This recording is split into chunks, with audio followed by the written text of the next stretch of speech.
ಸಾಮಾನ್ಯವಾಗಿ ರಾಜಕಾರಣಿಗಳು ಕೊಟ್ಟ ಭರವಸೆಯನ್ನು ಮತ್ತೆ ನೆನಪು ಮಾಡಿಕೊಳ್ಳೋದು ಮುಂದಿನ ಚುನಾವಣೆ ಬಂದಾಗ. ಯಾಕಂದ್ರೆ ಅಲ್ಲಿವರೆಗೂ ಜನ ಬರ್ತಾ ಇರಬೇಕು, ಬೇಡಿಕೆ ಸಲ್ಲಿಸ್ತಾ ಇರಬೇಕು. ನಾವು ಚುನಾವಣೆ ಸಂದರ್ಭದಲ್ಲಿ ಅದನ್ನು ಈಡೇರಿಸ್ತೀವಿ ಅಂತೇಳಿ ಮತ್ತೆ ಹೇಳಿ ಆ ಸಂದರ್ಭದಲ್ಲಿ ಈಡೇರಿಸಿ ಮತ್ತೆ ನಿಮ್ಮನ್ನು ಓಟನ್ನು ಪಡ್ಕೊಳ್ಳುವಂಥ ಪ್ರಯತ್ನವನ್ನು ಮಾಡ್ತಾರೆ. ಆದರೆ ಸಿದ್ದರಾಜಣ್ಣ ಮತ್ತು ಅಪ್ಪಣ್ಣ, ಶಿವಕುಮಾರ್ ಇರ್ಬೋದು, ನನ್ನ ಜೊತೆ, ನನ್ನ ಸಹೋದರರ ಜೊತೆ ನನ್ನ ಜೊತೆ ನಿಂತ್ಕೊಂಡ್ರು.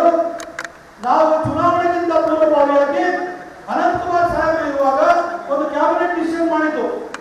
ಆದರೆ ಕ್ಯಾಬಿನೆಟ್ ಡಿಸಿಷನ್ ಉಳಿದ ಎಲ್ಲ ಪ್ರಕ್ರಿಯೆಗಳನ್ನು ಪೂರೈಸೋದಕ್ಕೋಸ್ಕರ ಮಾಡಿದ್ದು ಹೊತ್ತು ಅದು ಸಂಪೂರ್ಣವಾದಂಥ ಪ್ರಾಪರ್ ಆದಂಥ ಕ್ಯಾಬಿನೆಟ್ ಡಿಸಿಷನ್ ಆಗಿರಲಿಲ್ಲ. ಆಮೇಲೆ ಅದು ಇಂಟರ್ ಮಿನಿಸ್ಟ್ರಿಯಲ್ ಕಮಿಟಿಗೆ ಹೋಗಬೇಕಿತ್ತು. ಅದು ಏನು ನ್ಯಾಷನಲ್ NCST ಅಂತ ಬರುತ್ತೆ, national council for scheduled tribes ಅಂತ ಹೇಳಿ, ಅಲ್ಲಿಂದ ಅಪ್ರೂವಲ್ ತಗೊಳ್ಬೇಕಿತ್ತು. ಅಪ್ರೂವಲ್ ತಗೊಂಡು 6 ಮಿನಿಸ್ಟ್ರಿಗಳಿಗೆ ಹೋಗಬೇಕಿತ್ತು. ಅದು ಮತ್ತೆ ರಿಜಿಸ್ಟ್ರಾರ್ ಜನರಲ್ ಆಫ್ ಇಂಡಿಯಾಗೆ ಹೋಗಬೇಕಿತ್ತು, ಹೋಮ್ ಮಿನಿಸ್ಟ್ರಿಗೆ ಹೋಗಬೇಕಿತ್ತು, ಟ್ರೈಬಲ್ ಮಿನಿಸ್ಟ್ರಿಗೆ ಹೋಗಬೇಕಿತ್ತು, ಡಿಪಾರ್ಟ್ಮೆಂಟ್ ಆಫ್ ಪರ್ಸನಲ್ ಇದಕ್ಕೆ ಹೋಗಬೇಕಿತ್ತು, ಫೈನಾನ್ಸ್ ಮಿನಿಸ್ಟ್ರಿಗೆ ಹೋಗಬೇಕಿತ್ತು, ಯಾಕಂದರೆ ಫೈನಾನ್ಷಿಯಲ್ ಇಂಪ್ಲಿಕೇಶನ್ಸ್ ಅನ್ನು ಕೊಡಬೇಕಿತ್ತು, ಲಾಗ್ ಹೋಗಬೇಕಿತ್ತು, ಲಾನಲ್ಲಿ ಜಸ್ಟಿಸ್ ಮತ್ತು ಲೆಜಿಸ್ಲೇಷನ್ 2 ಡಿಪಾರ್ಟ್ಮೆಂಟಿಗೆ ಹೋಗಬೇಕಿತ್ತು. ಇದಿಷ್ಟು ಪ್ರೋಸೆಸ್ಸನ್ನು ಕೇವಲ 6 ತಿಂಗಳಲ್ಲಿ ಮುಗಿಸಿ 2020 ಫೆಬ್ರವರಿನಲ್ಲಿ ಬಿಲ್ಲನ್ನು ತಗೊಂಬಂದು ನಾನು ಒಬ್ಬನಿಗೆ ಮಾತಾಡಲಿಕ್ಕೆ ಅವಕಾಶ ಕೊಟ್ಟರು. ಅವತ್ತು ಮಾತಾಡಿ ಬಿಲ್ಲನ್ನು ಇಂಟ್ರೊಡ್ಯೂಸ್ ಮಾಡಿ ಲಾಸ್ಟ್ ಡೇ ಆಫ್ ಪಾರ್ಲಿಮೆಂಟ್ ಸೆಷನ್ನಲ್ಲಿ, ಬಜೆಟ್ ಸೆಷನ್ನಲ್ಲಿ ಹೊಸ ಬಿಲ್ಗಳನ್ನು ತರಲ್ಲ, ಆದರೆ ಬಜೆಟ್ ಸೆಷನ್ನಲ್ಲಿ ಬಿಲ್ ತಂದು ಪಾಸ್ ಮಾಡಿಕೊಟ್ಟು ನಿಮ್ಮ ಋಣವನ್ನು ತೀರಿಸಿದ್ದೀನಿ.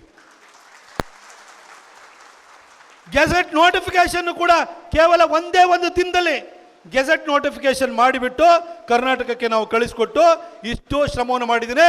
ನಿಮಗೆ ಈ ಸಮಸ್ಯೆ ಪ್ರಾರಂಭ ಆಗಿದ್ದು ಯಾವಾಗ ಹೇಳಿ? ಸಮಸ್ಯೆ ಪ್ರಾರಂಭ ಆಗಿದ್ದು 1982ರಲ್ಲಿ. 1982ರಿಂದ ಎಷ್ಟೆಷ್ಟು ಜನ ಸಂಸದರು ಬಂದರು ಅಂತ ನೀವೇ ನೋಡಿ. ಎಷ್ಟೆಷ್ಟು ಜನ ಬಂದಿದ್ದಾರೆ ಸಂಸದರು? ಓತಪ್ರೋತವಾಗಿ ಮಾತಾಡುವಂಥ ಸಂಸದರು ಬಂದಿದ್ದಾರೆ. ಇದೇ ನಮ್ಮ ಯದುವಂಶಕ್ಕೆ ಸೇರಿದಂಥ ಶ್ರೀಕಂಠದತ್ತ ನರಸಿಂಹರಾಜ ಒಡೆಯರ್ ಕೂಡ 4 ಸಾರಿ ಸಂಸದರಾಗಿದ್ದರು. ವಿಶ್ವನಾಥ್ ಸಾಹೇಬರು ಸಂಸದರಾಗಿದ್ದರು. ವಿಜಯಶಂಕರ್ ಅವರು ಸಂಸದರಾಗಿದ್ದರು. ಹೀಗೆ ಸರಣಿ ಸಾಲಲ್ಲಿ ಸಂಸದರಾದ್ರೂ ಕೂಡ ನಿಮ್ಮ 38-40 ವರ್ಷದ ಸಮಸ್ಯೆಗೆ ಪರಿಹಾರವನ್ನು ನಾವು ತಂದುಕೊಟ್ಟಿದ್ದು ಅದು ಪ್ರತಾಪ್ ಸಿಂಹ ಸಂಸದನ ಆದ ನಂತರ. ಹಾಗೆ ನಿಮ್ಮದು 3.5% ರಿಸರ್ವೇಷನ್ನ 7%ಗೆ ಹೋದಾಗ್ಲೂ ಕೂಡ ಪ್ರಸನ್ನಾನಂದ ಸ್ವಾಮೀಜಿಯವ್ರ ಜೊತೆ ನಾವು ನಿಂತಿದ್ದು. ನಿಮ್ಮ ಜೊತೆ ನಾವು ಕೈ ಜೋಡಿಸಿ ಕೆಲಸ ಮಾಡಿದ್ವಿ. ಧರಣಿಗೆ ಬಂದು ಕೂತಿಲ್ದಲ್ಲೇ ಇರ್ಬೋದು, ಆದರೆ ಮುಖ್ಯಮಂತ್ರಿಗಳ ಹತ್ರ ಆಗಾಗ ಹೋಗಿ ನಿಮ್ಮ ಕೆಲಸವನ್ನು ಮಾಡಿಕೊಟ್ಟಿದ್ದೀವಿ. ಮುಂದಿನ ದಿನಗಳಲ್ಲೂ ಕೂಡ ನಾಯಕ ಸಮಾಜ ನಮ್ಮ ಜೊತೆ ಇರಬೇಕು. ಅದೇ ನಾಯಕ ಸಮಾಜದ ಮದಕರಿ ನಾಯಕನ ವಿಚಾರ ಬಂದಾಗ ಪಾರ್ಲಿಮೆಂಟಲ್ಲಿ ನಿಂತ್ಕೊಂಡು ಮದಕರಿ ನಾಯಕನ ಬಗ್ಗೆ ಮಾತಾಡಿದೆ ನಾನು ಅವತ್ತು. ಅದು ತಾರಾ ಸುಬ್ಬರಾವ್ ಅವರು ಬರೆದಿರುವಂತಹ ಪುಸ್ತಕ ಇರ್ಬೋದು, ರಕ್ತರಾತ್ರಿ ಇರ್ಬೋದು, ಕಂಬನಿಯ ಕುಯಿಲು ಇರ್ಬೋದು, ತಿರುಗುಬಾಣ ಇರ್ಬೋದು, ದುರ್ಗಾಸ್ತಮಾನ ಇರ್ಬೋದು, ಈ ಪುಸ್ತಕಗಳನ್ನು ಓದಿ ಮದಕರಿ ನಾಯಕನ ಕೊಡುಗೆ ಏನು ಅಂತ, ಆತನ ಶೌರ್ಯ ಏನು ಅನ್ನೋದನ್ನು ನಾನು ಅವತ್ತು ಪಾರ್ಲಿಮೆಂಟಲ್ಲಿ ಮಾತಾಡಿದೆ. ನಿಮ್ಮ ಸಮಾಜದ ಒಬ್ಬ ನಾಯಕನ ಬಗ್ಗೆ ಪಾರ್ಲಿಮೆಂಟಲ್ಲಿ ನಾನು ಅವತ್ತು ಎಕ್ಸ್ಪ್ಲೈನ್ ಮಾಡಿದೆ. ಅವತ್ತು ಭರ್ತೃಹರಿ ಮಾತಾಬು ಅವತ್ತು ಸ್ಪೀಕರ್ ಚೇರ್ನಲ್ಲಿ ಕೂತ್ಕೊಂಡಿದ್ರು, ಟ್ರಾನ್ಸ್ಲೇಷನ್ ಆಗ್ತಾ ಇತ್ತು. ನಮಗಿಂಥದ್ದೊಂದು ಸ್ಟೋರಿನೇ ಗೊತ್ತಿರಲಿಲ್ಲ ಅಂತೇಳಿ ಹೇಳಿಬಿಟ್ಟು ಅವತ್ತು ಬಂದು ನಮಗೆ ಇಂಥ ಒಂದು ಒಳ್ಳೆಯ ಇದನ್ನೇ ಹೇಳಿದ್ರೆ ನೀವು ನಿದರ್ಶನ ಹೇಳಿದೆ ಅಂತ ಹೇಳಿ ನನಗೆ ಮೆಚ್ಚುಗೆ ಮಾತನಾಡಿದ್ರು. ಬಂಧುಗಳೇ, ಸಮಯ ಮೀರ್ತಾ ಇದೆ. 38 ವರ್ಷ ಜನರನ್ನ ಕಾಯಿಸಿದ್ರೆ ಆ ಕೆಲಸನ ಮಾಡಿಕೊಟ್ಟಿದ್ದೀವಿ. ಉಳಿದವ್ರ ಮಾತಿಗಿಂತ ನಮ್ಮ ಮಾತು ಮುಖ್ಯವಾಗಿರುತ್ತೆ. ಸ್ವಲ್ಪ ಸಮಾಧಾನದಲ್ಲಿರಿ. ಹಾಗೆ ನಮ್ಮ ರಾಧಾ ಮೋಹನ್ ದಾಸ್ ಅಗರ್ವಾಲ್ಜಿಯಲ್ಲಿ ವೇದಿಕೆಯಲ್ಲಿದ್ದಾರೆ. ಬೆಂಗಳೂರಿಂದ ಇವತ್ತು ಮೈಸೂರಿಗೆ he travelled from Bangalore to Mysuru. The beautiful road you see, it was I brought the Prime Minister to Mysuru Maharaja ground. I got it announced by the Honorable Prime Minister. The very next day, the Cabinet Committee on Economic Affairs, chaired by the Honorable Prime Minister, gave the initial approval. And we did the Bhumi Puja on March 24, 2018. Sir, within 4 years, I struggled a lot. I took everybody head on. There are 9 MLAs and 3 MPs.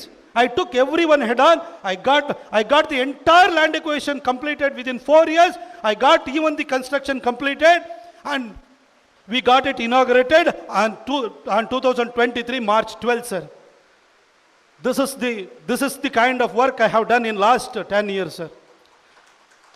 ಇವತ್ತು Mysuru ring road ಇರ್ಬೋದು, ಅದಕ್ಕೆ street light ಹಾಕ್ಸಿದ್ದಿರ್ಬೋದು. Ramdas ಅವರು ಪ್ರತಿನಿಧಿಸುತ್ತಿದ್ದಂತಹ ಶ್ರೀವತ್ಸ ಅವರು ಪ್ರತಿನಿಧಿಸುವಂತಹ ಕ್ಷೇತ್ರದಲ್ಲಿ 7 lakh ton ಕಸ ಬಿದ್ದಿದ್ದಿಲ್ಲ.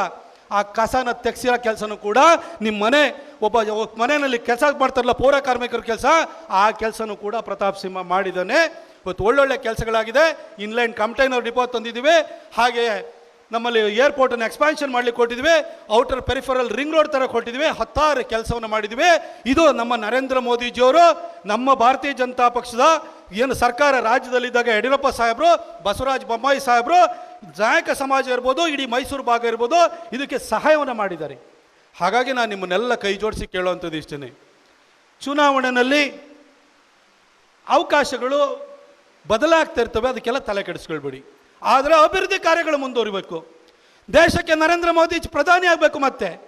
ಹಾಗಾಗಿ ನಾನೆಲ್ಲ ನಾಯಕ ಸಮಾಜದ ಬಂಧುಗಳನ್ನ ಕೇಳ್ತೀನಿ, ನಮಗೆ ಚಿತ್ರದುರ್ಗದ ಕತೆ ಗೊತ್ತು.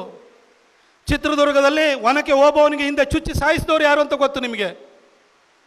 ಅದೇ ರೀತಿಯಲ್ಲಿ ಮದಕರಿ ನಾಯಕನನ್ನು ಬಂಧಿಸಿ ಇಲ್ಲಿ ಕರೆತಂದು ವಿಷಪ್ರಾಶನ ಮಾಡಿ ಸಾಯಿಸಿದವರು ಆ ಹೈದರಾಲಿ ಟಿಪ್ಪು ಅನ್ನೋದು ನಿಮಗೆ ಗೊತ್ತು. ಹಾಗಾಗಿ ಈ ಹೈದರಾಲಿ ಟಿಪ್ಪುನಂತವರ ಆರ್ಭಟ ಮುಂದಿನ ದಿನಗಳಲ್ಲಿ ಬರಬಾರ್ದು. ಅದಕ್ಕೋಸ್ಕರ ಭಾರತೀಯ ಜನತಾ ಪಕ್ಷನ ಇಲ್ಲಿ ಗೆಲ್ಲಬೇಕು. ಇಲ್ಲಿ ರಾಷ್ಟ್ರ ಭಕ್ತರಿಗೆ ಮಾತ್ರ ಅವಕಾಶ ಇರಬೇಕು. ಅಂಥ ರಾಷ್ಟ್ರ ಭಕ್ತರನ್ನು ನೀವು ಗೆಲ್ಲಿಸಬೇಕು ಅಂತ ಹೇಳ್ತಾ, ನಮ್ಮ ಮೈಸೂರು ಮಹಾರಾಜರು ನಾಲ್ವಡಿ ಕೃಷ್ಣರಾಜ ಒಡೆಯರು ಸಾಕಷ್ಟು ಕೊಡುಗೆಯನ್ನು ಕೊಟ್ಟರು ಇಡೀ ದೇಶದಲ್ಲಿ. ಒಂದು ನಾವೇನೋ ಹಿಂದೆ ಗುಪ್ತರ ಕಾಲ ಮೌರ್ಯರ ಕಾಲದಲ್ಲಿ ಹೇಳ್ತಾ ಇದ್ರು, ಆದರೆ ಅವನ್ನೆಲ್ಲ ನಾವು ಬರೀ ಕೇಳಿಸ್ಕೊಳ್ತಿದ್ದ ಇತಿಹಾಸದಲ್ಲಿ ಓದ್ತೀವಿ. ಆದರೆ ಇವತ್ತೂ ಕೂಡ ನಮ್ಮ ಅನುಭವಕ್ಕೆ ಬರುವಂಥದ್ದು, ಇವತ್ತೂ ಕೊಡುಗೆಗಳು ಸದಾ ನಮಗೆ ಸಾಕ್ಷೀಭೂತವಾಗಿರುವಂಥದ್ದು ನಮ್ಮ ಮೈಸೂರು ಮಹಾರಾಜರು, ಅದರಲ್ಲೂ ವಿಶೇಷವಾಗಿ ನಾಲ್ವಡಿ ಕೃಷ್ಣರಾಜ ಒಡೆಯರು ಕೊಟ್ಟಿರುವಂತಹ ಕೊಡುಗೆ.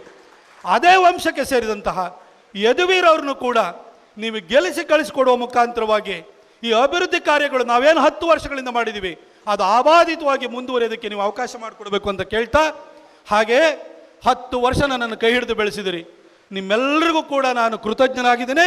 10 ವರ್ಷದಲ್ಲಿ ಅಭಿವೃದ್ಧಿ ಕಾರ್ಯಗಳಿಗೆ ನಾನು ಹೆಚ್ಚು ಗಮನವನ್ನು ಕೊಟ್ಟು ಕೆಲಸವನ್ನು ಮಾಡಿದ್ದೇನೆ.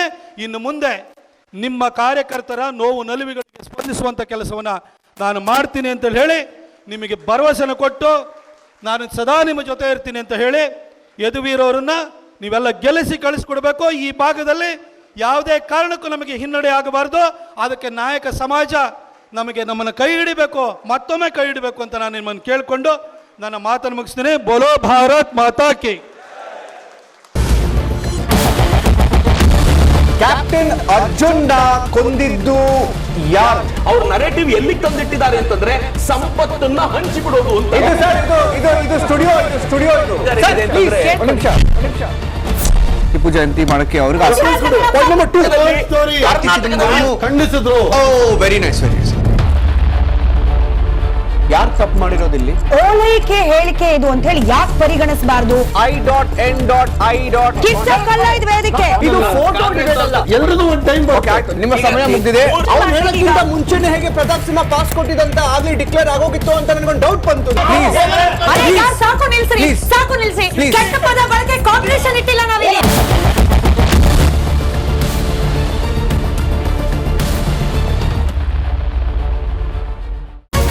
ರಿಪಬ್ಲಿಕ್ ವರ್ಡ್ ಆಪ್ ಇದು ಕೇವಲ ಅಪ್ಲಿಕೇಶನ್ ಅಲ್ಲ, ಸಮಗ್ರ ಸುದ್ದಿಗಳ ಸಂಪರ್ಕ ಮಾರ್ಗಕ್ಕೆ ಕ್ರಾಂತಿಕಾರಿ ಬದಲಾವಣೆ.